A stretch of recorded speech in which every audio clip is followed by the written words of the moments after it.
BMC meetings, even coming to some of the meetings that we had at the BMC regarding the workforce or on governance and transit models that we had. I'm on so many workforce and task force right now, it's hard to keep up.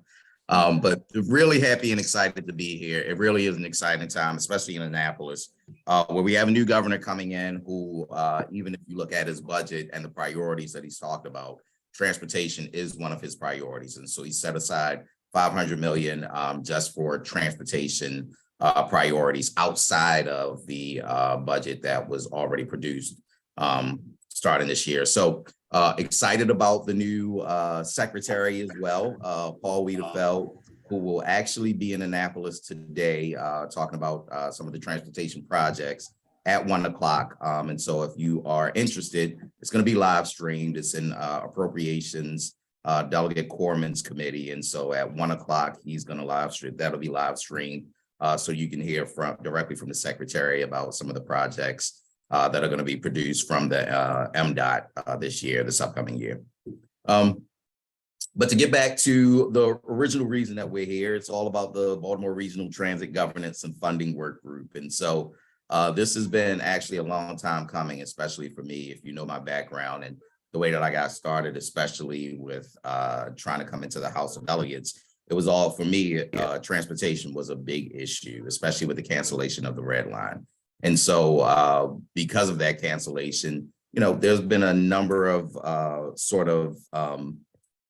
policies that have been introduced, some passed, some vetoed, to get us to the point that we are today, where we're finally, after years of, people like Delegate Learman, who's now Comptroller Learman, introducing legislation to create an oversight board, or me trying to get us to the point where we have a regional transit authority. We are at the point where there are going to be some pieces of legislation that we'll talk about today that are going to get us closer to more of a focused governance and funding structure for the MTA specifically and for the greater Baltimore region and MDOT. And so just to take it back a little bit, we've got the the 2021 report that talked about transit governance and funding. And we wanted to really take a deep dive into that report and really prioritize one or two of those models from that report. At the same time, we wanted to look at funding and make sure that we had some equitable and transparent funding, especially when it comes to the lot system. And so that's were really the two goals of why we put this work group together. I mean, digging deeper than the dandruff, as my dad would always say. Once we started digging a little deeper, we really took it from just looking at the greater Baltimore region. And Mike is going to talk a little bit more about how we got to the point where we also started talking about MDOT and some of the funding decisions and decisions that they make, even through a commission that's sort of like an oversight committee for the secretary. And so, Mike's going to get into all those, but I think you'll be pleased with the 5 recommendations that we came out with from the report. I've already started drafting legislation for at least 3 of those recommendations.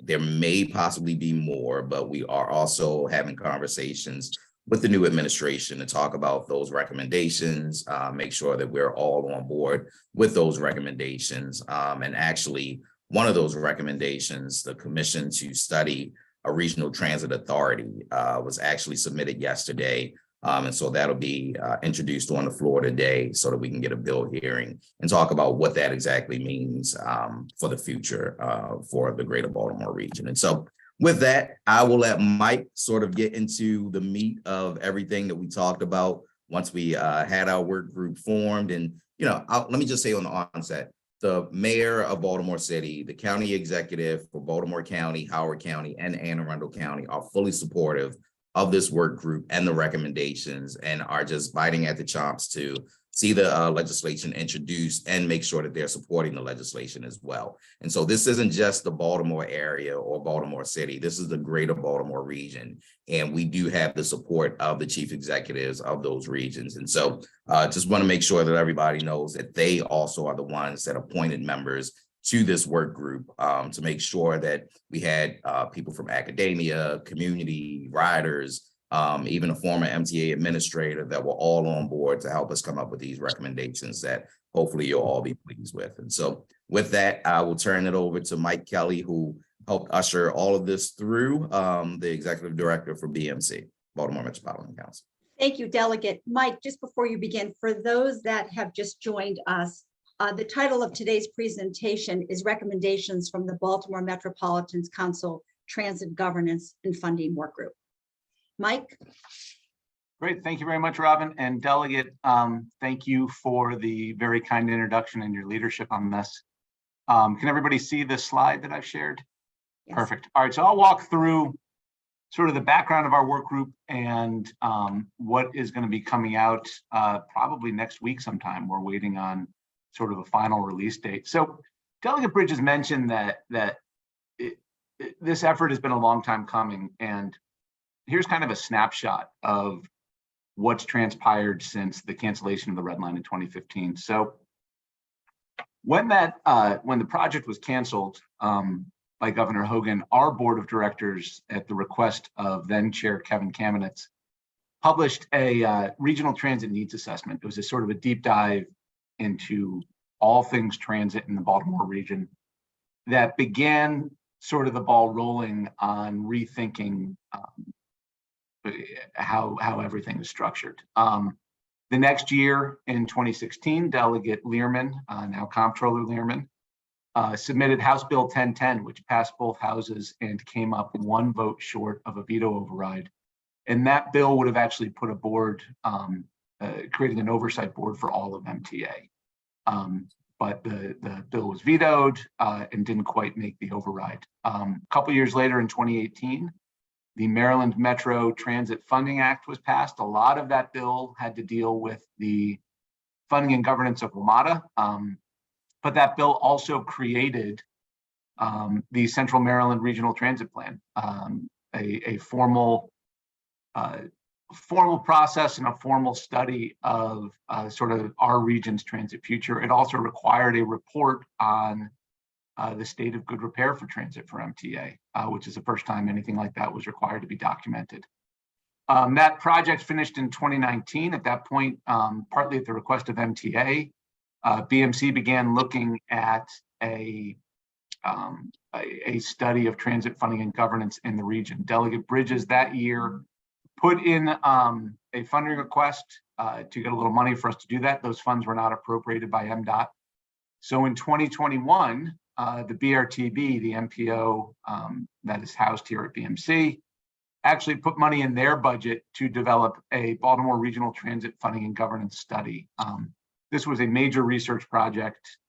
It took about 8 months to put together, and it was really the foundation for what Delegate Bridges' work group did this fall. That same year, the Eno Center for Transportation published a report on transit reform in Maryland, and that was put together by CMTA, not GBC, I'm sorry, on the slide here. CMTA and the Greater Washington Partnership supported and funded that report as well.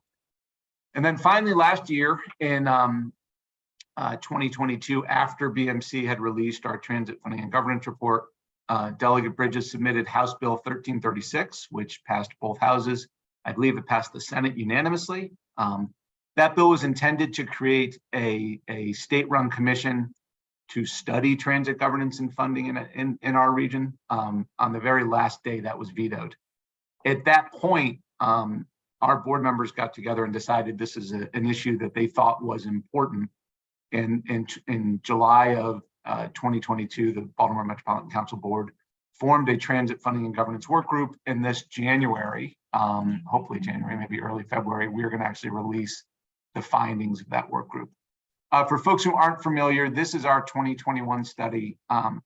It's the one Delegate Bridges mentioned that identified 6 models for reform that really went from a do-nothing status quo recommendation all the way to creating a independent authority. This report was really a staff-driven effort. It was BMC staff and staff from around the jurisdictions, and it didn't rank the recommendations. Those are clearly political recommendations, and as staff, we didn't think it was appropriate to put forth one over the other, but we did want it to be the foundation of conversations to come. And that's really why Delegate Bridges submitted his bill last year, and ultimately our board went ahead with the work group. there needed to be a proposal put forth about which of these recommendations made sense. And that proposal really needed to be driven by elected leaders. So the group was put together. It was formed in July at our board meeting. Members were appointed in August. Their goal was to identify 1 to 2 models from that study to put forward. And then the work product is coming out in the form of a white paper. It's going to be a report coming out in the next week or so. Delegate Bridges mentioned that we had pretty broad support from around the region on this. Here are the members. And I know I see John Laria on this call. John was appointed as a representative of the business community. But we had appointees from Baltimore City, Baltimore County, Howard County, and Anne Arundel County. Senator Washington graciously served representing the state Senate. And we also had union labor representation on this as well. As sort of background and some underlying facts that are sort of driving the thought process of the group, and none of these are a surprise, I think, to anyone on this call. But MTA is one of the largest 20 transit agencies in the country. The stat that we've looked at is based on 2018 data. We always look at pre-pandemic data. MTA was number 18 in unlinked passenger trips. It's sort of the number of times somebody gets on a transit mode and rides it. It is the only transit agency of the large ones in the country without a board or a commission of some kind. Of the 35 largest, there are 2 that are housed in city government, a bus system in Seattle and Miami's transit, but those at least report to a council. And none of the other models are state agencies that don't have any local input or a board of some sort. Our last new rail project was 1993, and Delegate Bridges mentioned Ron Hartman, a former MTA administrator, was on the work group. And we were at a meeting talking about these projects, and Ron piped up and said he was the last administrator to oversee a rail project constructed in the state. And then when we look at the Purple Line, it's a point of contention, and I really need to stress that our work group, BMC, Delegate Bridges, no one believes the Purple Line is not a great project. What we looked at from a Baltimore and MTA perspective is the cost of a Purple Line and the management of the Purple Line by MTA. We are certainly glad it's happening. It's a necessary project to connect College Park and Bethesda, to expand access in DC's transit system. But it's also not lost on us that it's being run and managed by an agency that was initially intended to be Baltimore's transit agency. This is not a WMATA project. This is run by MTA, which is now a statewide agency, but their local transit focus has traditionally been in Baltimore, and this greatly expands it. It's also worth pointing out that the cost overruns on the Purple Line are more than the estimated cost of the Red Line. And the settlement alone on the Purple Line with the contractors who left the project is roughly $100 million more than the reported cost of the Baltimore Link redesign. So when we talk about equity in terms of transit funding around the state, this project is concerning for those reasons for the members of our work group.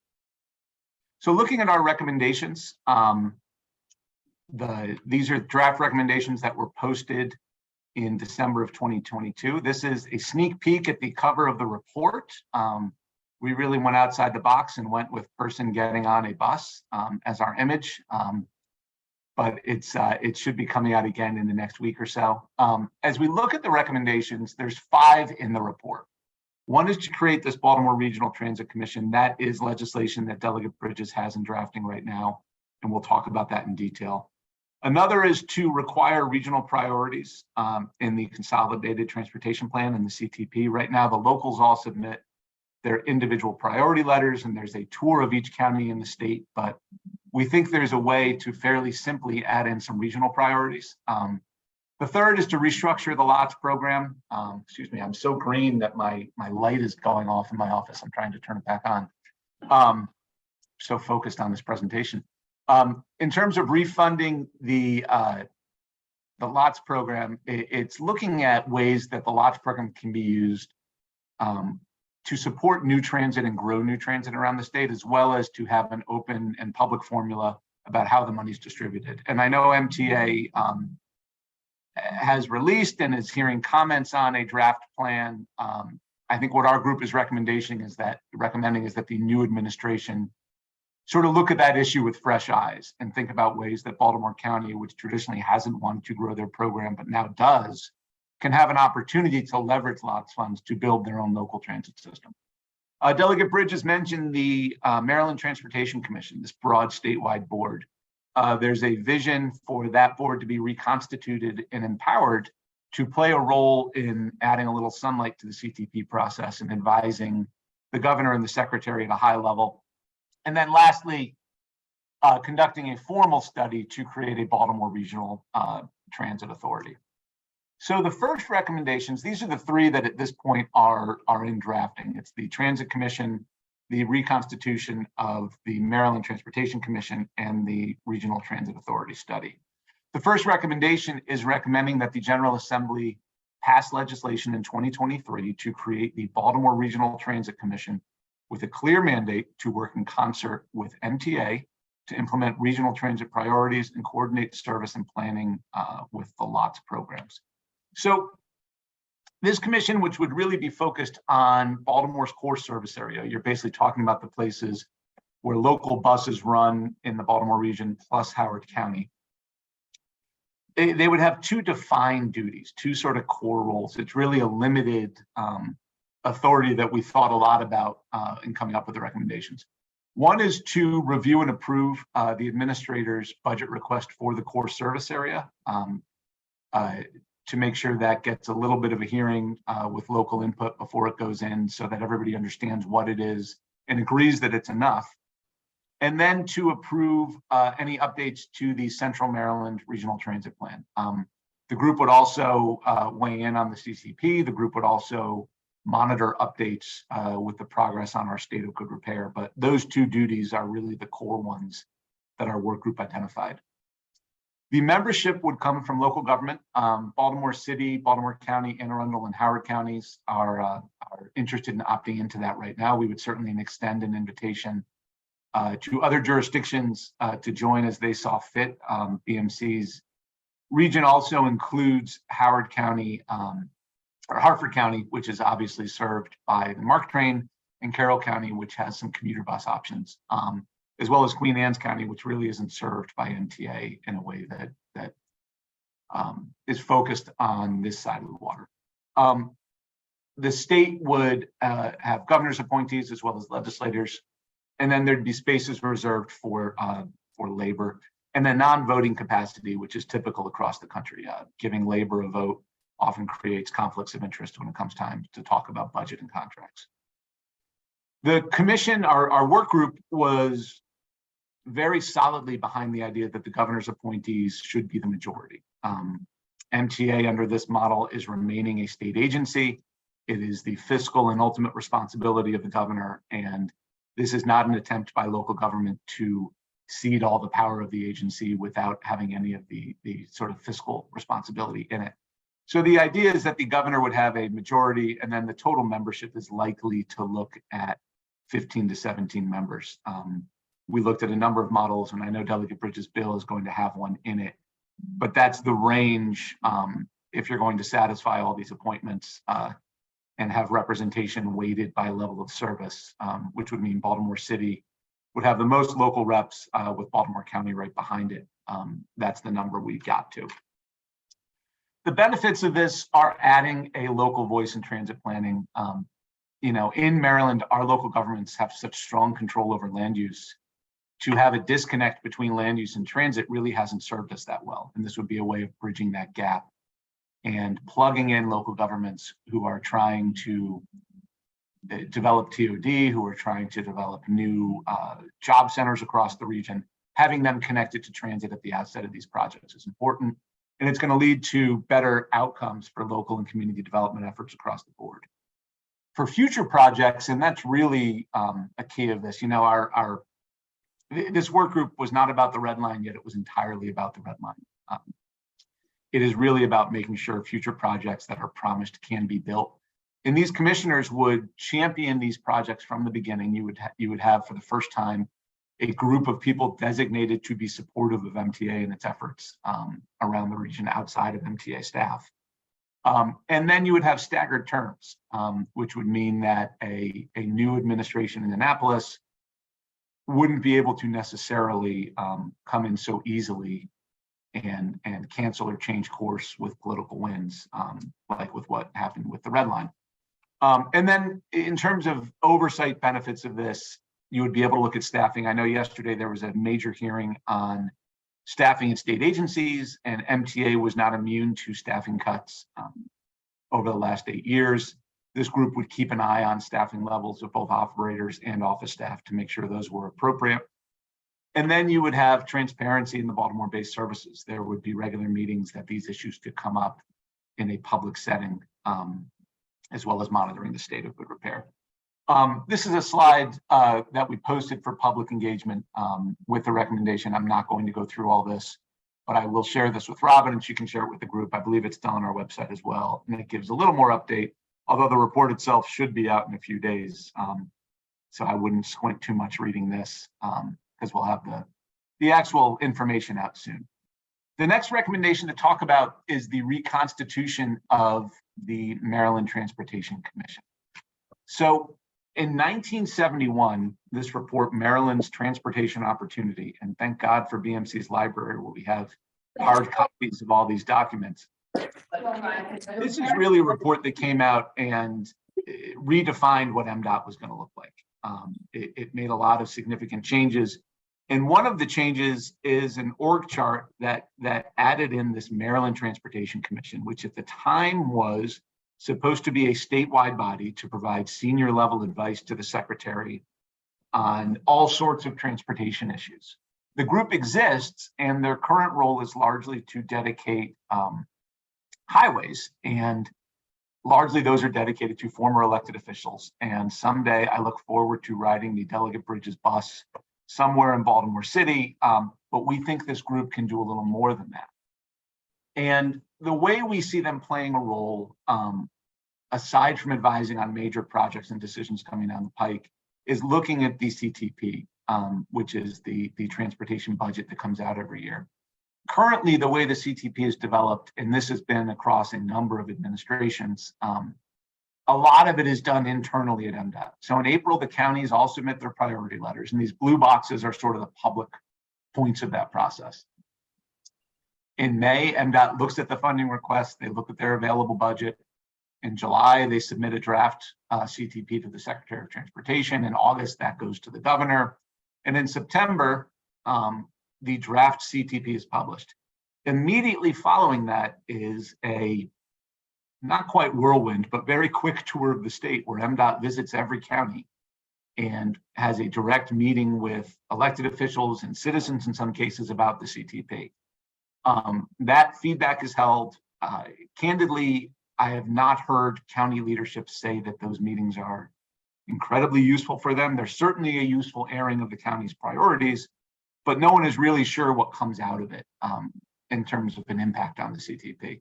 And then in December, the final CTP is presented to the governor for review, and it's submitted to the legislature in January with the budget. At that point, the legislature has the capacity to dive into it, but with everything else going on in Annapolis, they never really have. And what we're proposing are really 2 points that this Maryland Transportation Commission could weigh in. In July, this group could have a public hearing on the draft CTP and approve it and pass it on for public review by the locals. And then the same thing in early December, late November on the final CTP to give that document a statewide public hearing before going to the legislature. It is not, this wouldn't necessarily have to replace the tour meetings. Those could still occur, although maybe there would be less emphasis on them. And this group would have the opportunity to, even if it didn't change much in the budget, because a lot of this is locked in, at least give a chance for questions to be asked, a lot of which would have very good answers before it was finally submitted. This is the same slide on the background. The only thing I will also point out here about this recommendation is that the work group recommends as well that the governor would have a majority of the appointees. Ultimately, the CTP, like MTA, is the state's responsibility and the executive branch's responsibility. And this is not a chance to allow local governments or others to reshape the entire CTP. It's really to provide a little sunlight and a more meaningful conversation. But our work group recommended that ultimately this is the governor's responsibility, and is not looking to change it that drastically. So lastly, the work group is recommending a commission to study the creation of a Baltimore Regional Transit Authority. And I think the hope is that this would really be the definitive study of that issue. Delegate Bridges mentioned that the legislation should be up for a hearing date today. So this process, after going through the various BMC reports, the Eno Center report that came out, all of the discussion that's been circulating around this issue, our work group really saw it as a two-tiered process. One is a conversation about whether or not going to an independent authority is the right move. And there's probably a lot of supporters of that idea on this call, but there are legitimate points that really need to be fleshed out before that can be a final decision, if it's the right decision.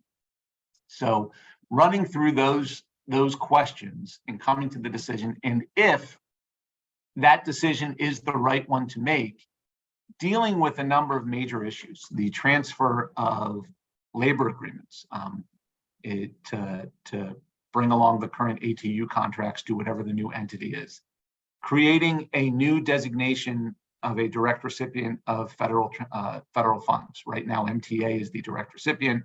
This new entity would have to become that. Transferring assets,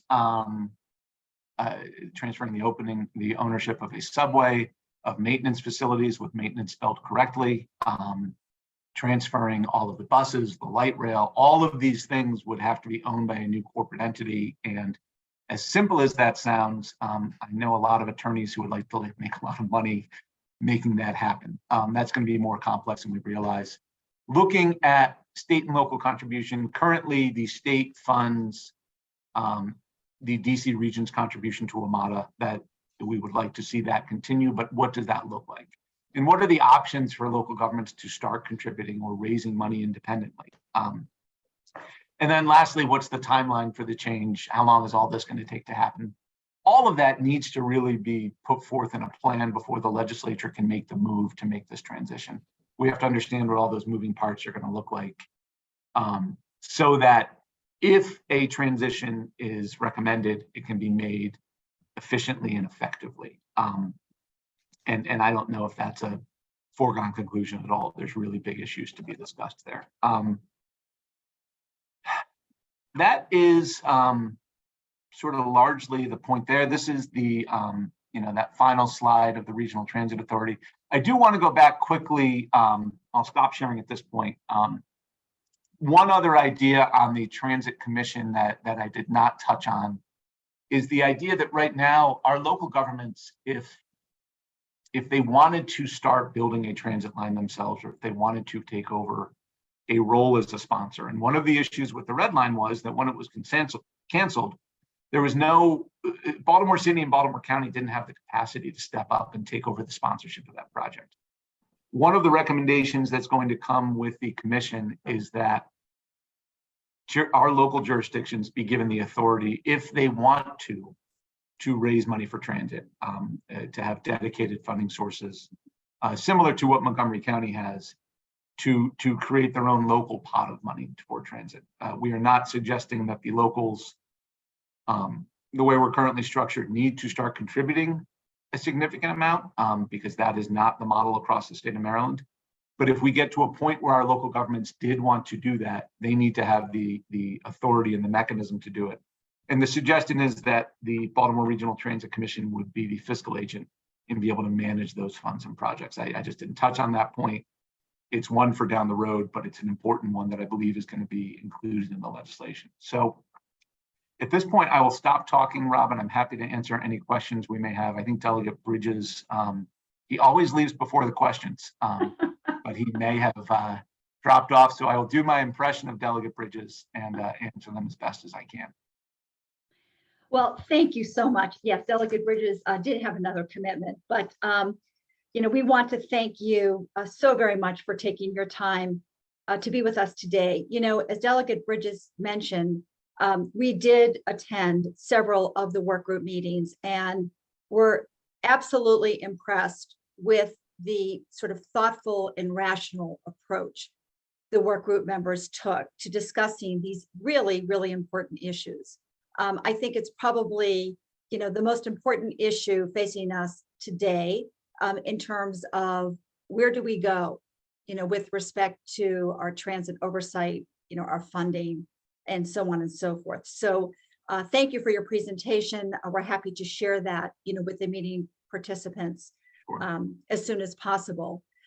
Jimmy, did you want to add any comments before we move to questions? I just want to thank Mike and Todd Lang and Don Halligan at BMC for the incredibly great leadership they are providing in sorting through a very complicated set of options. And we're just so lucky to have you all in place with your experience and your rationality and your openness. It makes this process, I'm very optimistic that this process is going to come out with a good solution because of your work. And also Delegate Bridges taking the lead in the legislature is so important. And he's doing a great job. He was a great chair of the commission, and I want to thank him. I realize for the layman, this is a lot to absorb, but I am interested in hearing what people's questions are. And so we'll go to that. Hey, Jimmy, you can keep going if you want. I love hearing all that, but thank you very much. So let's open the floor to questions. Let's start with Klaus. Well, thanks for the presentation. It's always enlightening to see the complexity and what the potential solutions are. I have always spoken in favor of this local authority because of the red line and the deep injury we received, and you started out with that as well as the main motivator. But generally, the report is kind of silent on what the outcomes are supposed to be that we are achieving with the solution. And generally, I'm always suspicious when one talks solutions before one wants to see what we actually want to achieve. And I think that would be a good adjunct still to have what the outcome is supposed to be, because when we look at the problems that we have with transit right now, with the understaffing of MTA, the undersourcing of MTA to keep a state of good repair, the poor performance of transit in the region, those are the problems, and those we want to solve. And so the question is, do the proposed models really solve these problems? And I think this direct nexus between the problems and the proposed solution is currently not sufficiently linked in there, and I would suggest that that needs to be in the process that's coming up, still be added in. Thanks. I think the idea is that you can't ignore the fact that this is the only agency without a board with sort of that direct line to the secretary and the governor and the issues that you've pointed out. And one of the points Ron Hartman made in our meetings is that when he was administrator, when he went to, at that point, Governor Schaefer and with an idea, and Governor Schaefer didn't like it, that was the end of the conversation. There was no, the administrator's hands are really tied at that point to push for more or to push for things that they think are necessary if they like to keep their job, which I'm sure they would. And one of the outcomes of having a board of any kind is that you have a group of people who aren't beholden to the executives in that way. So you will have more support for state of good repair, for staffing, for the problems you've identified. It's a way of getting at those solutions. The other factor here is that by adding in local voices, non-state voices, and connecting it to land use and local development, is that the projects that are proposed and the routes that are proposed are going to be better tied to the parts of government that locals control. And if the solution is ultimately a better system, this is a model of governance, at least, that will point to that. It also would take a look at projects being developed, whatever the next East-West Corridor project is, and have a lot of, not to say the red line process wasn't transparent, because you can't get federal funding without a transparent process, but a more direct conversation and a more accessible conversation happening as these things develop. So in terms of the problems we're talking about the state of good repair and about staffing and other things, the sunshine that a board creates is a really huge step towards that. And I have not seen a way that having an independent authority gets at that another way. But that's something to be discussed as Tony's legislation, hopefully becomes law and that study work group happens. I do want to point out too, on the study work group for the authority, that has a sunset of the fall of 24. The idea is that that report will be wrapped up in the fall of 24, so it could be considered in the 25 legislative session before the lame duck session, when not much is going to move. Sorry, Robin, I don't know who's next. Sure, Bakari. Yes, Bakari Height, Transit Equity Organizer with Labor Network for Sustainability. I have two questions. The first part is kind of alluding to Klaus's former question. Do these funds that would be designated by the commission also flesh out how much will go towards operational funding versus capital improvements? And the second question, I had a chance to meet with some congressional leaders, with a couple of us with Transit Center yesterday in DC, and we also asked them about linking land use and transportation. So would this commission also have power, and eventually with the authority have power to link a lot of the transit-oriented development that's really missing from the state of Maryland to a lot of this as the commission? So in terms of capital and operating funds, what we're proposing for the initial commission is an approval of the budget request that goes to from the administrator to the secretary and ultimately the governor. A lot of those capital and operating funds are largely baked in. I mean, you're talking about the biggest one being the union contract. They would certainly have ability to look at those things. We are not suggesting that initially this work group would be able to make huge changes in those, but there would be able to make suggestions. And the TOD discussion is sort of exactly what we're thinking, that with local participation in the planning of transit, you should have a better opportunity to better connect transit to job centers and to TOD, thinking of State Center, thinking of whatever comes with this East-West project. That those conversations and those connections will be better fleshed out through this process. Thank you. Do we have other questions or comments from me? Just on that last point, if I could add to that, I mean, an example, this Lutherville Station transit-oriented development debate that's currently going on is clearly a case of NIMBYs against transit, and which is a systemic problem that the local opposition is always very easy to organize, and the beneficiaries, the transit riders that don't exist yet because the line doesn't exist, or the TOD users don't exist yet because the TOD is not there, that's much harder to organize. And so the question that Bakari just asked, I think specifically, would sort of overrule from a regional perspective through the commission, the local authority to have the last word in transit, or is that not implied? I don't think that's implied. I think it would. But then we don't solve the problem yet. Because there's a reason why, for example, on the 1992, you mentioned there was the last rail project that we had under Hartman, over the entire length, there was never a systematic approach by all the three jurisdictions to have TOD, even now 30 years later. And so it is not happening just by magic. It still needs a more regional approach and authority, and I would really recommend that is included, that this authority would also override what the local jurisdiction may say.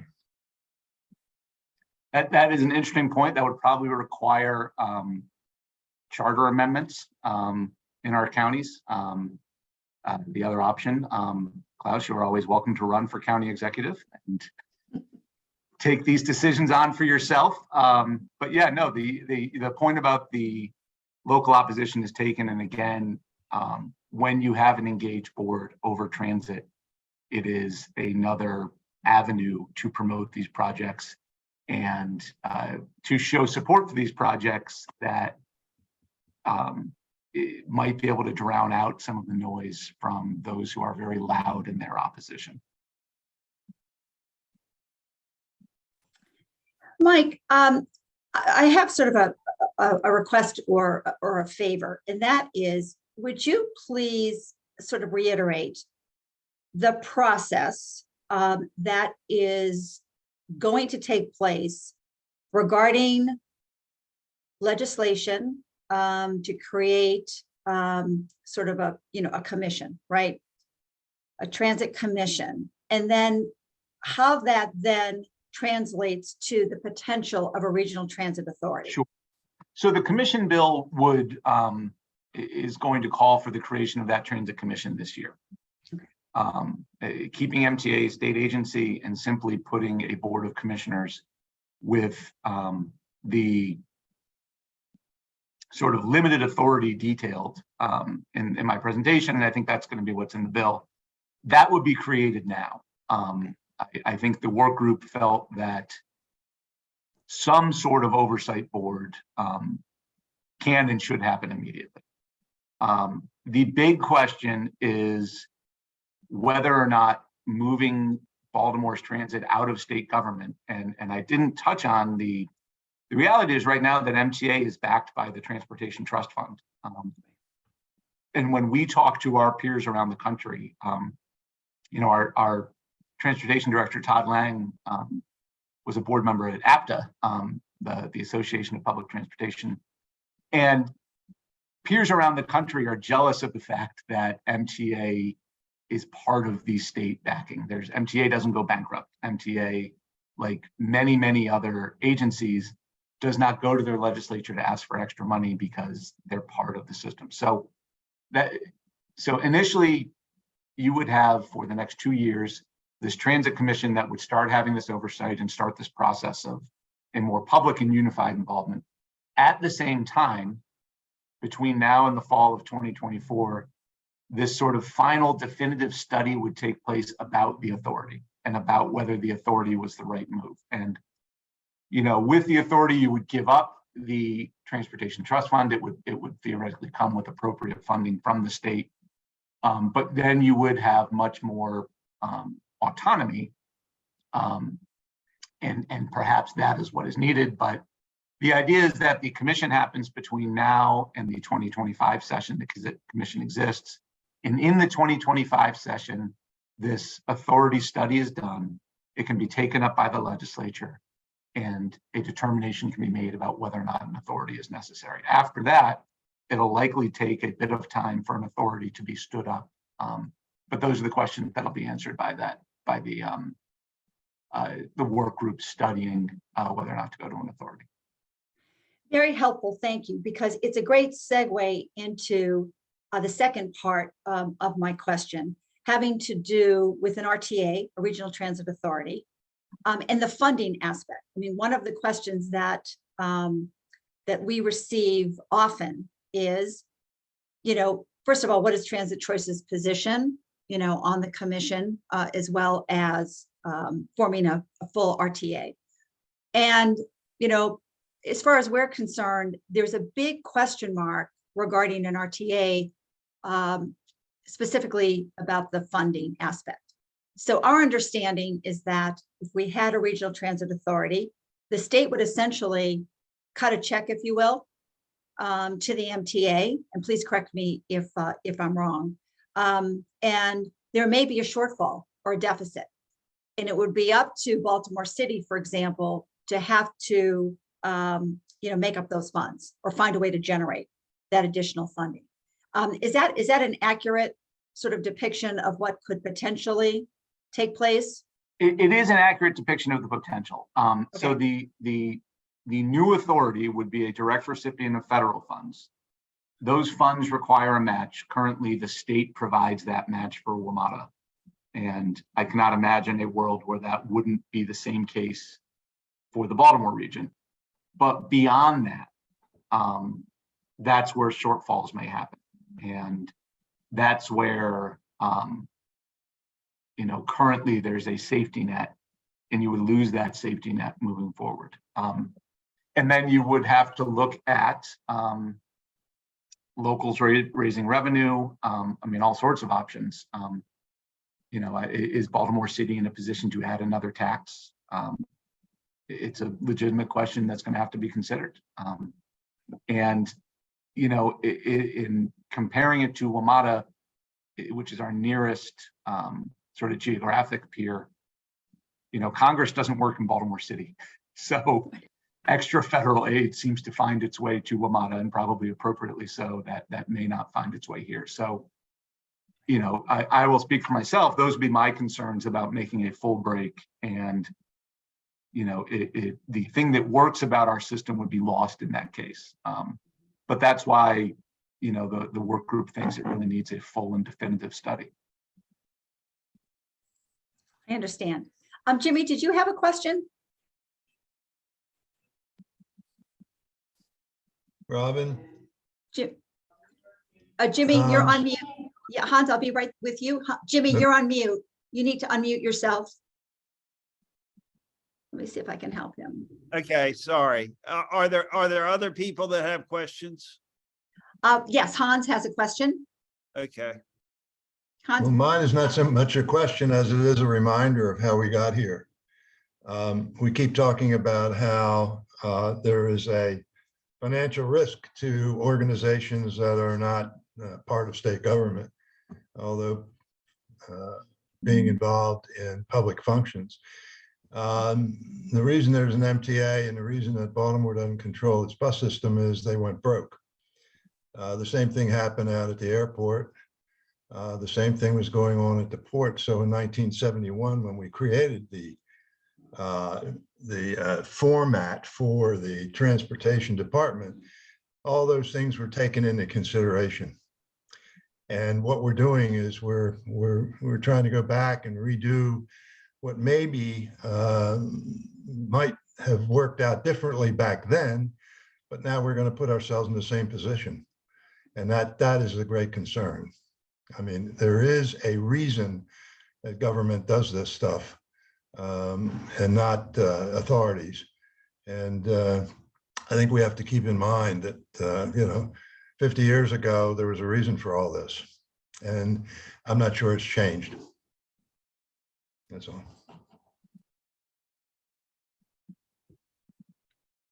Yeah, the report Hans referred to is the one that I showed the picture of the cover of in talking about the State Transportation Commission. And it's really informative as to the thought process that went into the structure it was created. thank you. Jimmy? No, hey. So are there other questions, Robin? No. Oh, I'm sorry. Klaus, you have one more question? Just a quick adjunct to what Hans just said and what funding issues are on the table. Would the Transportation Trust Fund remain, or would it be abolished if there is an RTA? Well, the Transportation Trust Fund would remain, but I'm not sure an RTA would be a part of it the way that MTA is. I think the state would have significant questions. They would probably treat it like WMATA, which operates outside of the trust fund. It can get money from the trust fund, but it's not considered a mode of MDOT.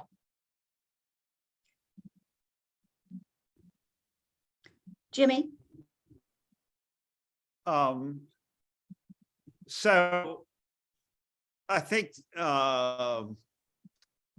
for a lot of our audience is very knowledgeable about transit. And but there's a substantial part of our audience which isn't, which is laymen like myself, who are hearing about these complicated issues and don't really know how to respond. That's why I put such emphasis on your all's leadership, because I trust that you all will arrive at a rational decision that's far beyond my ability to comprehend all the intricacies of. It's interesting. It's a question of democracy, how government comes to decisions which are so complex when the electorate doesn't have any ability or knowledge in order to be able to make those decisions. And that's part of what we're seeing here. So I'm so glad that you came and presented to Transit Choices what is happening now, so people can begin to comprehend how complicated it is. And if there are questions that arrive, I would like a way that we can communicate those questions to you. But it's hard for the average person to absorb all the details of what you've just presented. That's my only comment. So in terms of reaching out to us, I know Delegate Bridges put his email in the chat. I will provide mine to Robin as well. And this is very quickly, once the report comes out, going to move from a BMC sponsored work group to the legislative process. And I can certainly answer any questions about the report, but Delegate Bridges hearing from you and hopefully having your support as these things move through is going to be the most important thing. But if I can clarify anything from a technical standpoint, I'm happy to do that. But I'm actually very happy to see this moving out of our conference room and into Annapolis, where it can really be discussed. We have time for one final comment or question, and that will come from Mitch. No, I don't have anything. I'm just listening as an outsider. I would just second what Jimmy said. It's extremely difficult to understand how process gets to substance, and very concerned with the cancellation of the red line and with being up in the air on funding, losing funding rather than having it secure. And I don't understand enough of the process to see what safeguards there are for that. Well, thank you. But Robin, I can touch on that quickly. Sure. And I know you want to close. I've been very careful for the last 8 years in talking about the red line, partly because of it's not my job to make political statements for board members, but whatever your thoughts on the cancellation of the red line, it was fully within the governor's authority to do that. There were no, because of the way Baltimore's transit is structured, there were no, there was nothing keeping the governor from saying, no, I don't want this money. We are going to cancel this project. The Baltimore Regional Transit Commission, and then potentially an authority, would start putting guardrails there, because you would have people with some limited ability to impact the budget. And then you would also have people who had supported that project all the way through.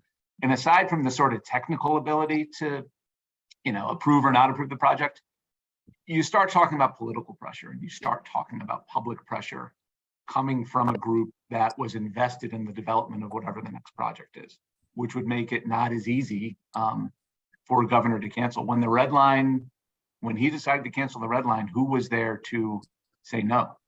What designated body who had supported the project all the way through was in place to argue back in a public way? And there really wasn't one. And that is what, in terms of creating guardrails for cancellation, that this work group would do. An authority that was sponsoring the project overall would potentially have more ability to protect it. But this initial transit commission would certainly be a lot more than we had in 2015. And that's where you sort of shift from the technical budget authorities to political power, which can be as important. Thank you. I don't want to overlook anyone, so I'm going to ask, Will, did you have a question or comment? Only that I'm old, I'm impatient, and I worry that we're going to take more time with a commission to ultimately get to an authority, which is clearly, I believe, what is needed. But I do thank Mike. I thank Delegate Bridges for all the work. I'm just impatient. And where are we? We're at 9:28. Jean Lee? Quick question. How would the implementation of the Central Maryland Regional Transit Plan potentially be impacted by, I guess, the standing up of a regional transit authority? You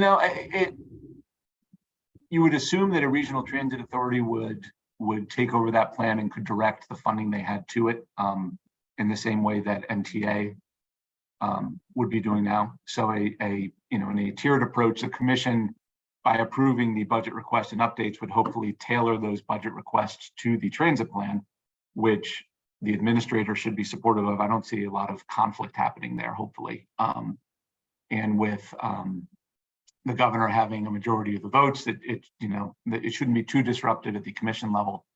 An independent authority would sort of take over the transit plan. And I'm guessing they would have to sort of develop their own new versions of it. But that, the idea that you would have a central plan wouldn't go away, but it would be passed off to an authority. And then this commission would take a stronger hand in directing it and supporting it. Thank you. We will let that be our last question for today's meeting. Mike, want to thank you again for your very, very informative and relevant presentation. As we all agree, a lot of information to digest. And so we look forward to sharing both your presentation today as well as the meeting recording with all of the participants. Moving forward, as you know, Transit Choices is here to support your efforts. So if there's anything that we can do and continue to do, we're always happy to provide that support. To each of you joining us, we thank you so much. We know your time is valuable. We know there are a lot of demands for your time. So we are grateful for you spending a few minutes of your day with us. And we look forward to seeing you again at our next Transit Choices meeting. Thank you and have a wonderful day. Bye-bye. Thank you, everyone.